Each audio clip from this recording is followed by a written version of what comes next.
merchants processing over 1 million credit card transactions annually need to be concerned about compliance. We have 3 speakers with us today: Randy Briggs, Shaker Swamy, and Buddy Coley. Our first speaker is Randy Briggs from Kaseya and is the U.S. Director for Retail. Kaseya has helped hundreds of retail customers achieve measurable and sustained improvements in remote asset management, customer satisfaction, cost savings, visibility control, security, and compliance. Our second speaker is Shaker Swamy from Omega ATC and is the President and Senior Security Strategist. Omega is a widely recognized provider of industry-leading data security solutions that accelerate compliance with PCI. The Omega family of data security solutions is a powerful combination of systems management and security software that simplifies the process of becoming and staying PCI compliant. Our third and final speaker is Buddy Coley from the VACO Compliance and Audit Group. Mr. Coley has an extensive and successful experience in risk-based, cost-effective information security monitoring and guidance for organizations. He has strong leadership and extensive management skills in mitigating companies for PCI, SOX, HIPAA, and red flag rule compliance. He does this by restructuring control designs, processes re-engineering, and the development of IT governance. Today's agenda will include Randy Briggs is speaking how Kaseya and Omega work together to provide the ideal solution for retail security and Kaseya's global presence. Shaker Swamy will be explaining how a Level 2 merchant consistently receives report on compliance, otherwise known as ROC, without having to hire additional staff. He will also speak about security challenges for Level 1 and 2 merchants, as well as security challenges for retailers. Qualified Security Assessor Buddy Coley will speak about objectives of an audit and how to approach it, including the planning and preparation of that particular audit. As we begin, please know that all of you are on mute. However, we do welcome all of your questions. On the right-hand side of your screen, you may submit your questions via the chat icon. We will address them at the end of the webinar, and we will email any questions and answers if we run out of time. The speakers are in different locations, and you may experience some latency when there is a change of speakers. Please bear with us during those transitions. Without further ado, I will turn today's presentation over to our first speaker, Randy. Randy, please go ahead. Thanks for the introduction, and thanks everybody for taking time out of your busy day to join me, Shaker, and Buddy, where we're going to spend the next 45 minutes or so highlighting some of the key areas around data security and compliance, and more specifically the importance of having a solid framework to not only help you identify gaps in compliance, but also solutions and expertise that will help you plug those gaps, shorten the audit process, and help you maintain compliance even as people, processes, and technologies change over time. So before I provide a brief overview of Kaseya, I wanted to highlight our partnership with Omega. We have a long-standing relationship and partnership with Omega. They're leading experts in data security and PCI compliance, and they leverage the Kaseya framework and the key IT service functions of the Kaseya platform to provide a complete solution for their retail customers, and that's done through a combination of the remote systems management functionality we provide along with other data security technologies, and Omega developed content that's fully integrated into Kaseya's and Omega's single pane of glass framework. This combined approach greatly simplifies the data security and PCI compliance for our mutual customers and results in a total solution that delivers greater value than the sum of its individual parts. Next slide, please. So a little bit about Kaseya. We revolutionized the way IT services are delivered, and we do that through our development of fully integrated IT systems management and service functions into a single platform that's widely used across a wide range of public and private sector companies across multiple industries. And again, it greatly simplifies the way that those services are delivered to their organizations. Our solutions allow IT professionals to do their jobs 10 times easier. At least that's what our customers tell us, and we believe it through some of those case studies that we have and we're going to share with you today.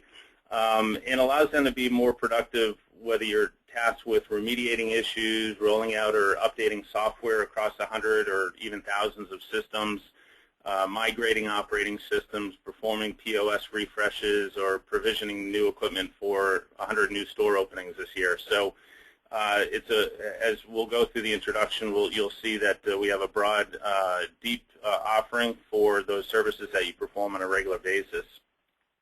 And of course, a critical component of our platform is helping you achieve and maintain data security and compliance across your infrastructure, and leveraging that power of remote systems management automation, where a lot of these tasks can be performed unattended. We bring all these capabilities into a single pane of glass web-based console, so it allows you to easily manage your remote systems from anywhere. And gain that complete visibility and control over those systems, whether they're on or off your network, which is a huge advantage when it comes to security and compliance. Next slide. So a little bit about our company. We're a privately held global company. We started in the year 2000.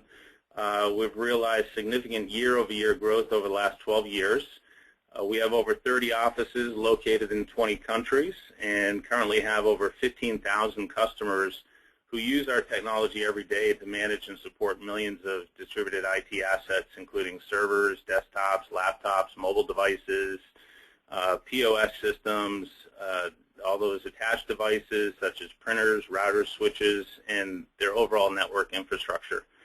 We are a leader on Gartner's Magic Quadrant for client management tools. And systems management is our sole focus. So we're constantly evolving our solutions and bringing new products and features to market that help our customers to be more efficient, more cost-effective in delivering IT services, and ensuring that those systems that they support are healthy, secure, running at peak performance, as well as driving end-user satisfaction. Next slide. So to talk about our vision is really to provide enterprise-class IT systems management for everybody. So whether you're a small IT group who manages 100 systems or a larger IT organization managing tens of thousands of systems, you can leverage the same functionality and best practices and experience the power of systems management automation to really optimize the services that you deliver and lower your cost of service delivery, regardless, again, of how big or small you are or what industries you're in. And some of the critical components of executing on that vision is to provide scalable solutions that are fast and easy to implement and deploy within a few weeks versus a long consultancy and several-month endeavor. It's really designed to help companies get up and running quickly and start realizing that value. The software platform, again, is really easy to use and manage and helps you be more productive. And we also, to execute on that vision, we have to make it affordable and be able to fit your budget. So we have a lot of different ways that you can procure this and, again, bring this solution in-house and support it in-house, or we also offer this in a SaaS hosted model as well. And then also the system has to be flexible to be able to adapt to your changing the changing technologies that happen every day, and adapt to your environments as you grow and your company grows and your IT service needs changes over time. So that is the vision, and again, regardless of the industry or size, you'll be able to take advantage of it. Next slide. So I only have a couple more slides, and then we'll hand it over to Shaker. But I wanted to kind of explain our deliverables, which again, Omega leverages these for data security and compliance for their customers. And you can see that there's a broad range of service delivery and service functions that IT professionals perform on a regular basis, like the security components, antivirus, anti-malware, patch management and software updating, policy management and compliance, being able to set and change policies across groups or of machines or your entire environment on the fly, which is real critical, and most importantly, ensure those policies are enforced, and again, leveraging automation to do that. If you look at asset management components, which is another critical component, oftentimes people will say, you know, we really don't know what's out there, or new machines get provisioned and the communication lapses in terms of where those devices sit, who owns them, how they're configured. So asset management obviously is an important part where we help you discover all of your assets, taking complete inventory and how those systems are configured, bring that information to your fingertips so that you know what's out there at all times, and if there are any configuration changes that happen in your environment, to be able to alert and notify you. Business continuity to ensure systems are running and you're able to recover quickly from an event. All these components are critical to managing your systems, and security and compliance is making sure that that's maintained, and the ability to proactively monitor and remediate issues as they occur. So why is this all important? Well, I think both Shaker and Buddy would agree that not only does it make your job 10 times easier being able to integrate all these functions and have all this information at your fingertips, but also it makes it easier to achieve and maintain compliance and keep the ISAs and the QSAs happy as well. Next slide. So another important deliverable on our solution is that, you know, critical to the success of remote systems management is the content that you're able to leverage within the framework. And you know, this usually will get built out over time, and you know, takes a significant amount of effort to tweak and get up and running and start realizing value. And we've taken all of that and shortened this process by delivering best practices content for you out of the box. This helps you get up and running quickly, and it also allows you the flexibility to tweak this content or build your own as needed. And this content comes from our years of experience as well as our customers' experiences in managing distributed assets and the mix of devices and operating systems and configurations that you're faced with as potential challenges when you're performing routine maintenance or deploying software, providing help desk services, pretty much all the services you provide on a daily basis. And Omega adds additional value, leveraging their expertise in data security and their ability to help their customers achieve and maintain PCI compliance and satisfy audits by adding their own content to enhance the solution for their customers and provide a complete solution that's fully configured out of the box to address those security and management challenges we see so often in retail environments. And with that, I'm going to hand it over to Shaker.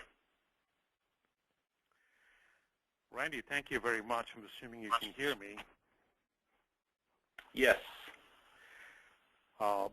Moving on to the next slide. So a little bit about Omega. Many of you will get copies of these slides separately. So we've been around for 21 years, and we're helping a lot of companies who are level 1 and level 2 merchants become compliant and deal with QSAs when they have to come and do an audit. But the same rules apply to level 4 merchants as well. And there are many level 4 merchants who are moving up to a level 2. And I'll explain all these things to you as time goes on through this presentation. We also operate a secure data center in St. Louis, Missouri, and to manage data security so that customers don't have to worry about any of those things. But for those companies that need to have their own system, we provide that as well. The development and integration relationship that we have with Kaseya is extremely strategic, and it's very important for us to keep that going so that any changes that come across from PCI Council, we're able to do that well ahead of time. We also have solid working relationships with QSA firms, and through that experience, we're able to keep the system completely in check so that it meets all of their requirements.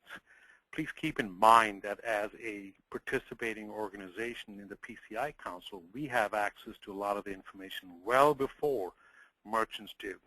And we're also operating as members of the Data Security Committee, National Association of Convenience Stores, and also some other organizations like Sigma.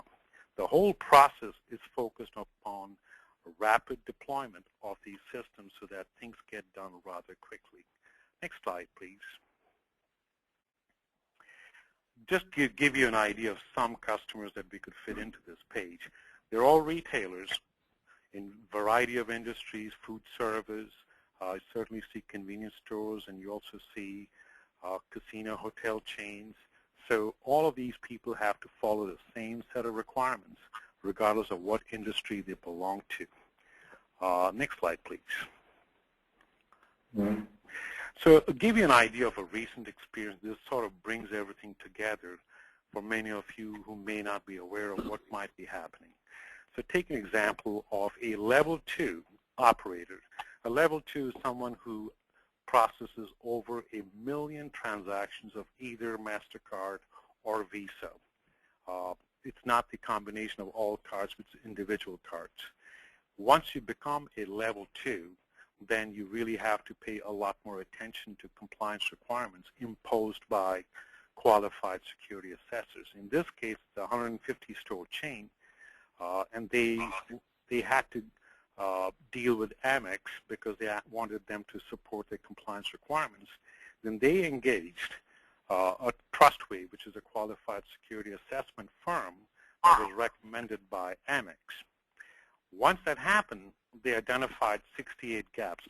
This is before we got involved with that situation. Once we went through our process of putting in the systems in place, then they came back and re-verified if all the gaps were fixed. And of course, there were 3 gaps specifically related to what we needed to do that had to be fixed, that had to be satisfactory to the QSA, and we took care of that.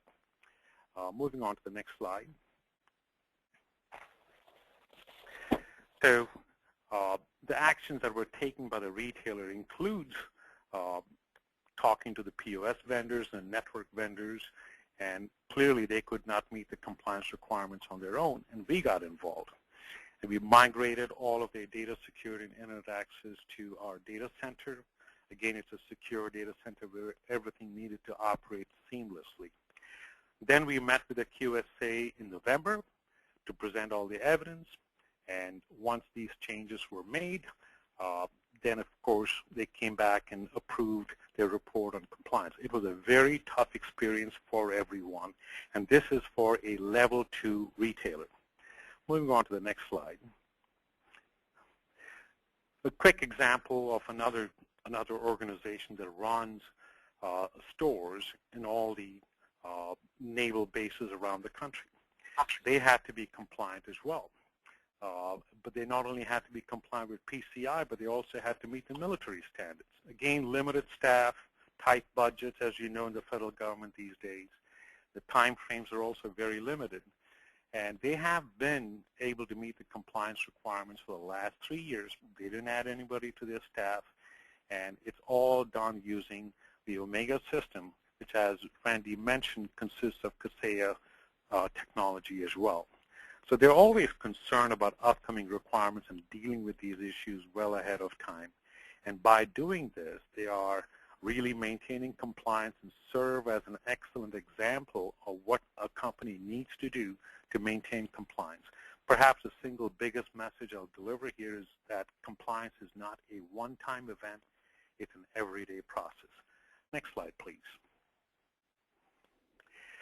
So very recently, some of you may be familiar with Schnucks. It's a grocery store chain, which is headquartered in St. Louis, and they had a massive breach. This was very recent.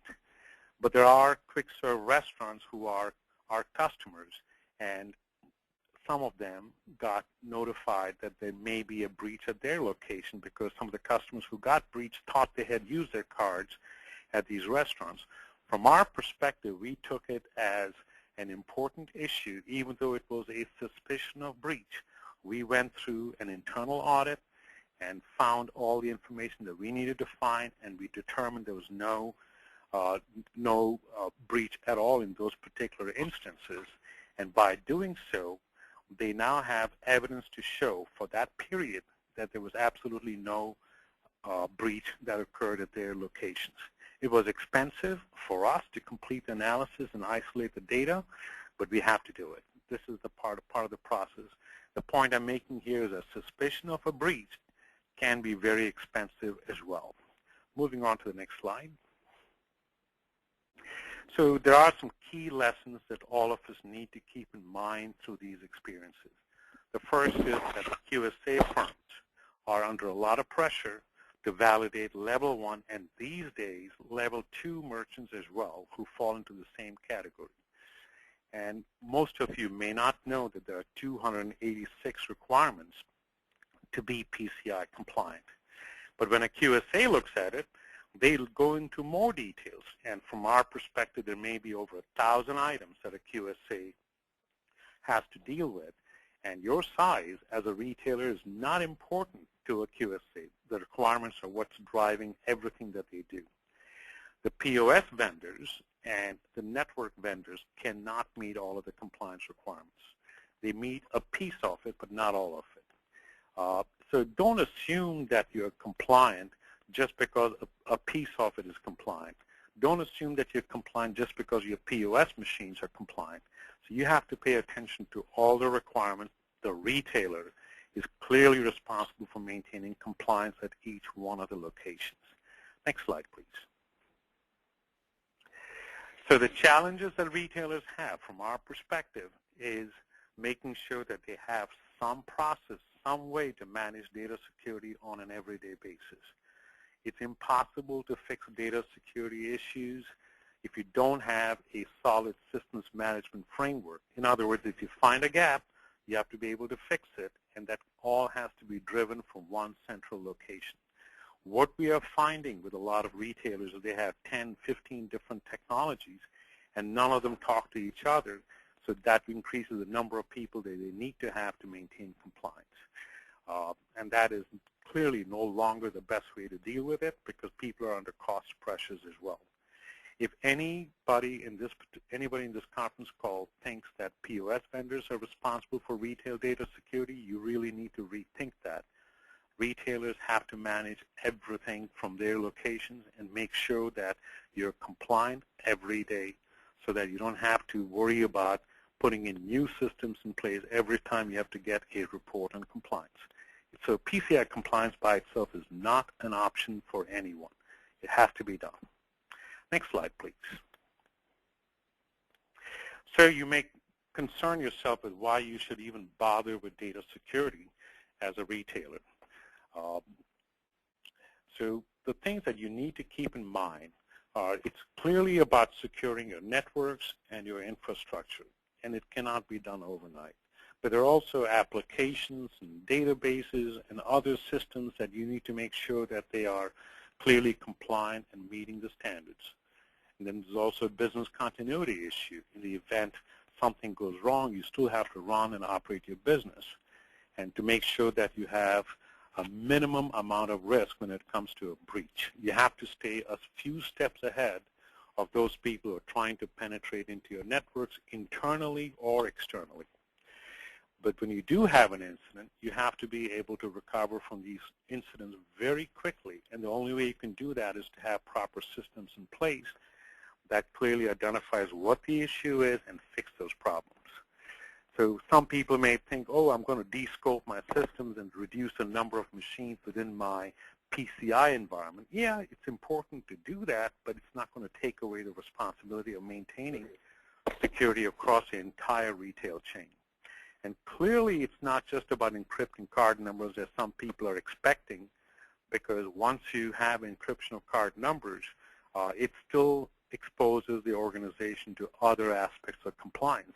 So it's a lot more than just firewalls and segmentation.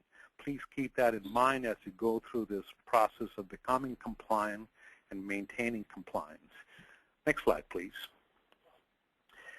So essentially what happens is when you have PCI compliance and data security challenges, it's best to have a single pane of glass, a single platform that helps you manage everything we have seen retailers go through a lot of challenges when it comes to maintaining 5, 6, 8 different systems just to demonstrate that they're compliant. And now you can have a single solution that does all these things because a lot of the integration work has already been done, and to give you complete control over your environment, not just to identify gaps, but also to fix those gaps. So when you manage a total environment in a retail establishment, you have point of sale systems, back office systems, firewall devices, other devices and servers, and obviously internet access and security is critical in this environment. So you have to manage everything and to be able to generate what's known as forensic data, which are all the details and events that are generated by your systems at the stores, and bring it all together into one central location. Moving on. Next slide, please. So I'm not going to give you a detailed explanation of all the things that you need to be worried about. So there are systems management aspects that you really need to pay attention to.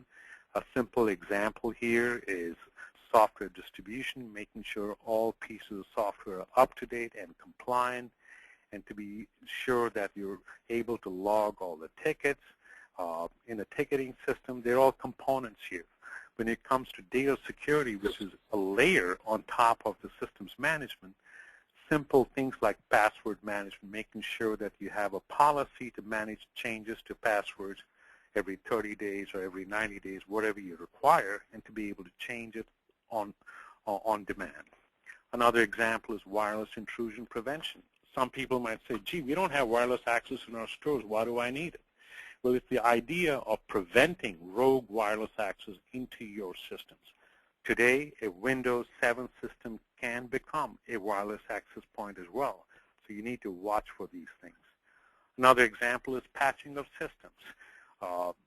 Exposing your systems to the internet to apply patches is not acceptable to a lot of qualified security assessors. So doing it from within a closed environment is what's important. And of course, there are many other aspects of data security. I've just listed out a few here. So when it comes to compliance, you have to make sure your systems are completely in good shape, that you have written information security policies that are acceptable to qualified security assessors, and that in the event that you have a problem or a suspicion of a breach, that you have an incident response plan to put into effect and capture all the details. When you have all these 3 things in place, you then have a fantastic framework for compliance and security. Next slide, please. So the return on investment in a lot of these areas, as we have seen, is once you have this sort of a solution in place, 90% of the problems disappear. Everything functions smoothly, and you can do it with as few people as possible because compliance, security, systems management, everything comes into the same group that can initiate actions to manage these systems. You can automate a ton of tasks and set it and forget it and completely log everything so that you don't have to go to 10 different locations, 10 different systems to identify any aspect of your system. It's all there in a singular platform centrally located. Has to be scalable. There are companies that operate 50 stores. There are companies that operate 500 stores. The same system applies and totally scalable. And manage all the 286 controls. We don't really know exactly 3.0 how many controls it's going to have, but it is going to grow. The PCI Council is very concerned about an increasing level of penetration by fraudulent people from the outside, especially from Eastern Europe, and these controls really reduce the risk and makes it a lot more difficult for potential breaches to occur within a retail establishment. Moving on. So I'm going to introduce you to Buddy Coley, whom I know. He is a QSA or a qualified security assessor, and he sees all sorts of issues. And I'm confident that through his words, you have a better understanding of exactly how to manage the compliance process and to keep your systems compliant. Buddy, turning it over to you. Good afternoon, everyone, from sunny Orlando. we're delighted to be with you this afternoon participating in this seminar. 3 things that I'd like to accomplish in our time this afternoon. Number 1 is I certainly would like to increase your knowledge of roles and responsibilities during an audit. At audit times, it can be a time of confusion and high anxiety. Looking back in my career, it was always the latter, high anxiety.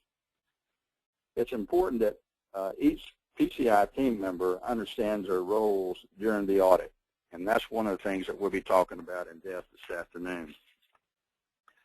The second area of concentration this afternoon is I'd like to highlight areas of importance and pitfalls during the audit.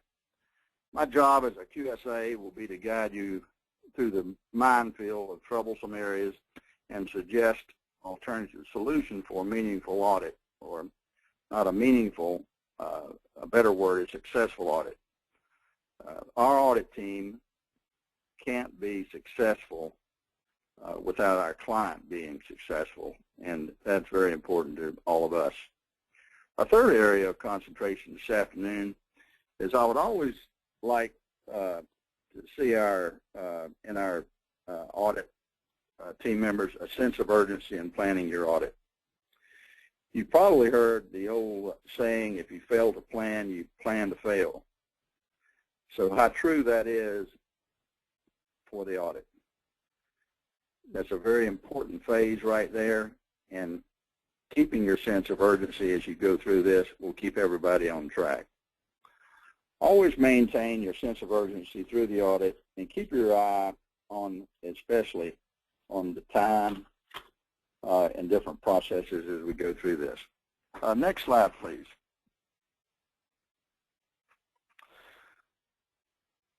One of the most important phases of the planning process I mentioned is planning. You'll hear me say it over and over again. A moment ago, I told you how important it was to plan. Now you see the start of building a successful audit plan. This vision of the plan will become more important as you start to go through it. One of the things that I want you to do is always leverage the audit team's knowledge. Several years ago, when I was managing large data centers, I could see there was always a negative time period when we would go through the audit. It was always like them against you.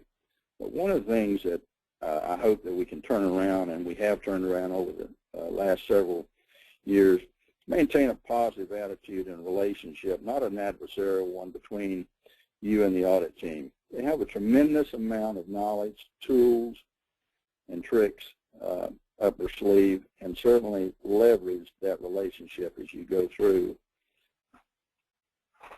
the audit period. Another important area that we go through is the kickoff meeting and walkthrough. The importance of time as you and the audit team walk through your facility. Try to identify all areas where your cardholder data can reside. Many times as we're going through these support areas and through your facility, a lot of key areas is overlooked and sometimes just not just forgotten, period. Always remember, cardholder data can be in the form of paper, electronic, video, and other areas that are stored, such as backup sites where tapes reside, for example. So as you go through these walkthroughs and you talk to our different audit team members, always remember the little, what I call cubby holes that cardholder data could be residing. And also, one of the important areas that I'd like to talk about is meet the PCI team and the project managers. Develop the relationship that we're all working together as a team with one goal in mind, and that is a successful audit.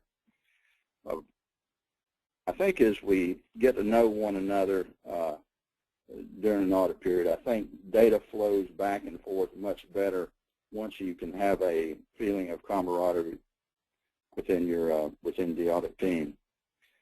One of the other important areas is discuss expectation timelines and project milestones. This is certainly a very important area right here, especially from the client side. We've got to make sure that we have a good understanding of what your expectations are and the timelines involved. Make sure everybody's in agreement on them.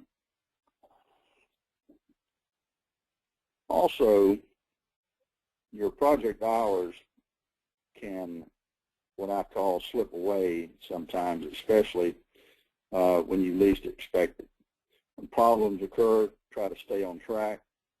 Many times we try to solve problems, and what you need to do sometimes is you need to recognize what those problems are, table those problems, and then we'll come back as we go through the audit. We certainly will not forget them, but just don't burn a lot of time as you're going through the audit when you do notice a lot of problems.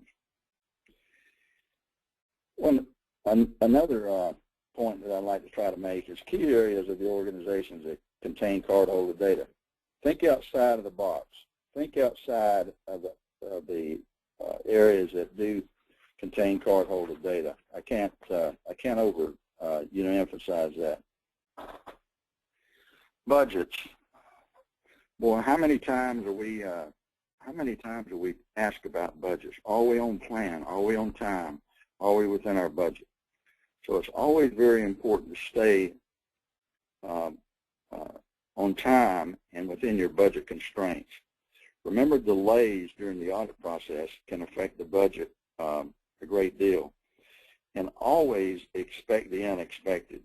I haven't been on an audit yet that something has not just kind of crawled through the door that will cause us some type of delay, but we always find some way to work around those challenges. And one of the last points I'd like to try to make is the scope of the audit. This is very important for the client and the audit team. One of the things that you see quite a bit in our PCI audits is scope creep. I know many of you in the audience today have been involved in a lot of projects, and all of a sudden you'll be so involved in your project you'll see areas that maybe need to be improved as you go through an audit and want to slip that in there. But the best thing to do is, again, sidebar that, table it, and we'll come back to it. Each project, especially each project member, should have a clear understanding of the scope of the audit. Many times I can talk to the firewall experts about Section 1, and they'll think the audit's over. So it's just not a division of 12 controls, 12 control section, and split up among 12 people. There's so much to the audit, so as you get the team together, make sure that everybody has a good understanding of that. Scope creep, again, very important. Next slide, please. Data collection is the next area we're going to go into, and this is the time that we collect evidence to support each of the 12 control areas. As you go through and collect and identify the evidence, you will be shown exactly how to tag the evidence and where to store the evidence so we can analyze it very quickly. One of the things that we do as part of the audit is we submit initial request lists, IRLs. And what's tied to these IRLs is a time limit. Typically, they are about a specific section. If we're covering Section 1, we'll submit a request list that entails those type controls that will produce evidence for Section 1, which is firewalls, routers, and networking evidence. You'll know exactly when that evidence needs to be back in. And the reason I've emphasize this is these IRLs, if you miss these time limits, then we've got to go back and adjust the project time length. If you do not have the evidence that we've requested in a timely manner, then we've got the most likely we've got to make up that for somewhere. Are we going to take away time? Are we going to gain time? And most In most instances, unfortunately, we have to add time because of delayed staff members, delayed resources. There's a myriad of reasons why that can cause us quite a bit of problems. So submission of IRLs is very important. One of the other areas that we work with our customers is we produce a scoping document. A scoping document typically consists of several key areas. It gives us insight of what the environment is like. It's important that you try to answer, especially this document, because it can certainly lead to errors, in our decision making as we go through trying to determine the accurate scope of the project. Cardholder data flow. Cardholder data flow. This is a foundation document that we certainly need to have. That's required by PCI as one of our evidence area documents. It's one of the ones that we need to see. We need to see this document will show where cardholder starts and actually goes to the processor. It goes from cradle to grave, I call it sometimes. Next item, we asked a lot about your software architecture. We want to look at those diagrams. That tells us a lot of information.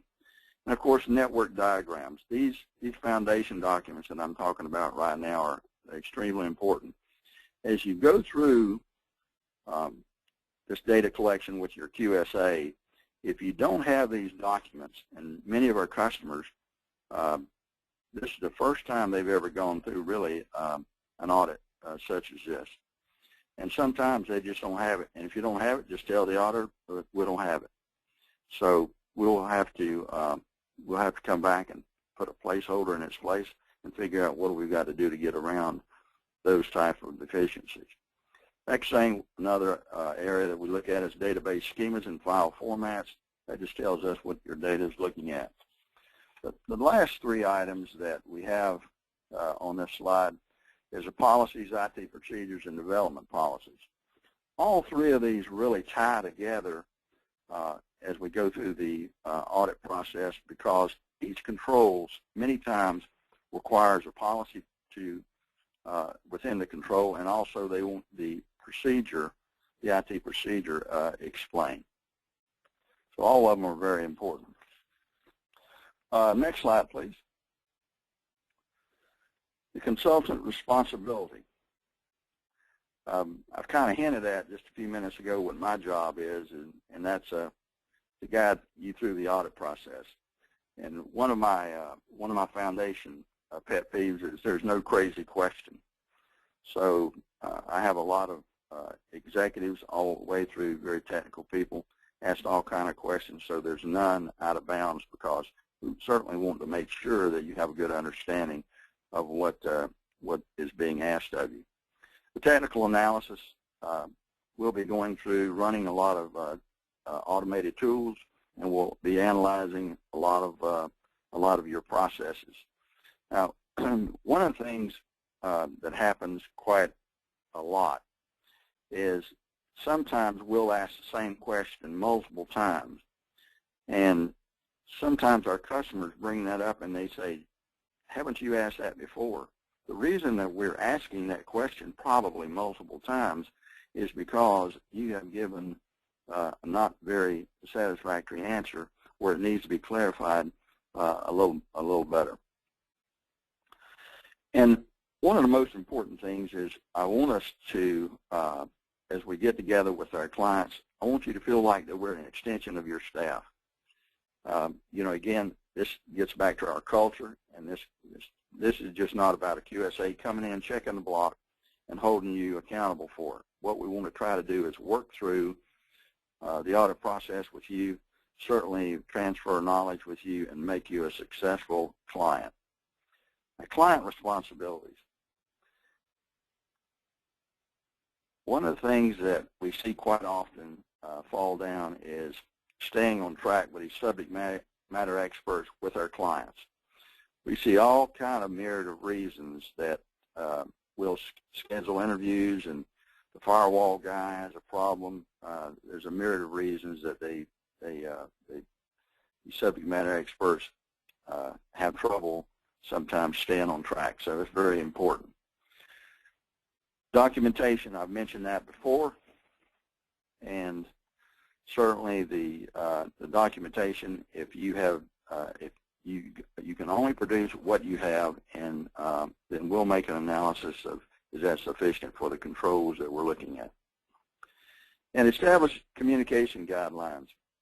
What this slide is right here is at this particular point, the QSA will define who is the lead QSA. You could have 2 QSAs on your site. You could have multiple team members, but one of those will be the lead, and he or she will direct the audit from a management standpoint. Also, we will be identifying the client contact, and this is very important. It's important that we don't waste the client's time going to individual staff members asking for evidence. So we all work it through the client contact. And also we establish the methods that we will communicate, whether it be through cell phone, email, VPN, whatever method we decide to use, everybody will use that method, and that way it will we'll stay on track with each other. You know, again, I want to just give you the feeling that we're here to be to work with our clients, and for them to be successful, they've got to communicate and work well with our PCI team members, and that's what is the goal of this audit. So I'd like to turn it back over.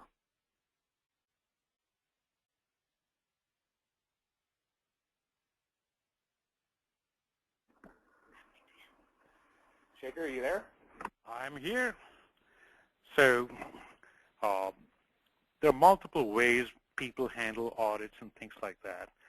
So the real issue is, if a breach occurs at one of your stores, do you know what to do and how to deal with all these issues when it hits you?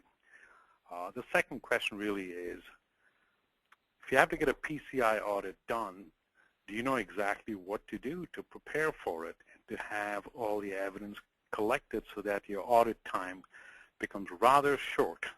And the reason for all of these things is it's not something that you can do it overnight. It does take time. So the question really becomes, do you want to wait till an auditor comes in and identifies all the gaps and then you act on it, or do you take care of all the things that you need to do ahead of time? Or if you look at your acquiring bank and they want you to show proof of compliance, do you really have all the proof?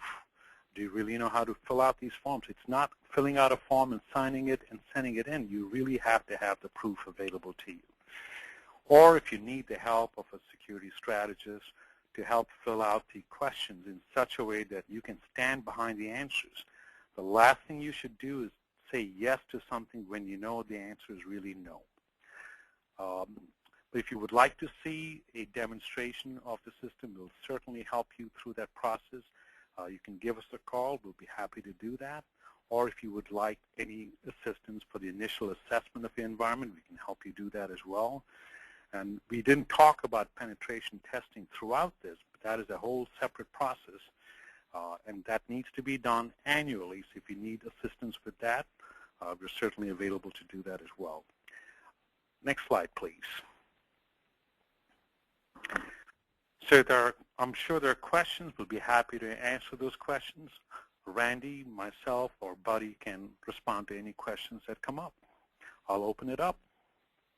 All right, we've got a first question today.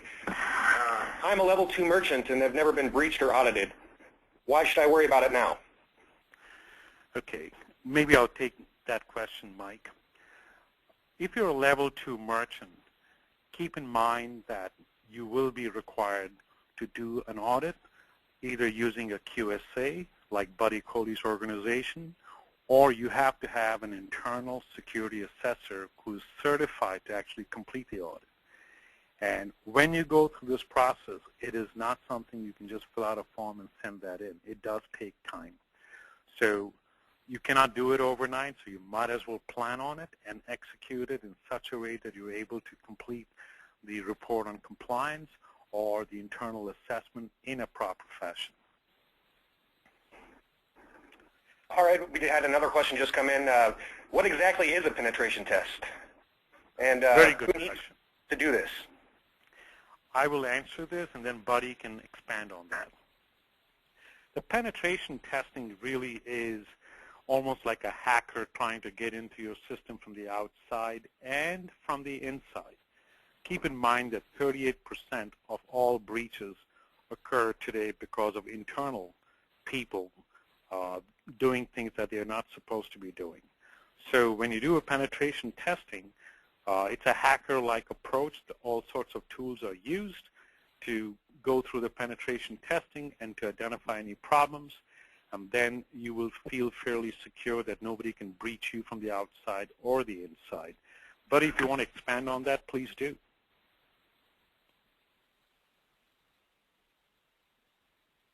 That anytime a customer has a change, a major change, or a breach, you've got to go through a penetration test.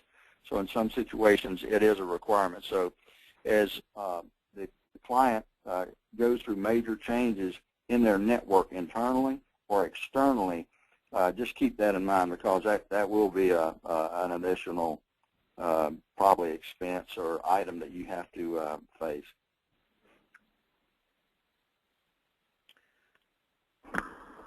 All right. Any other questions?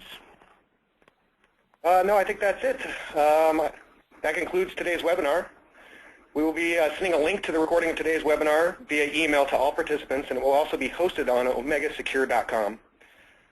Thank you very much for joining us today, and have a great afternoon. Thank you. Thank you.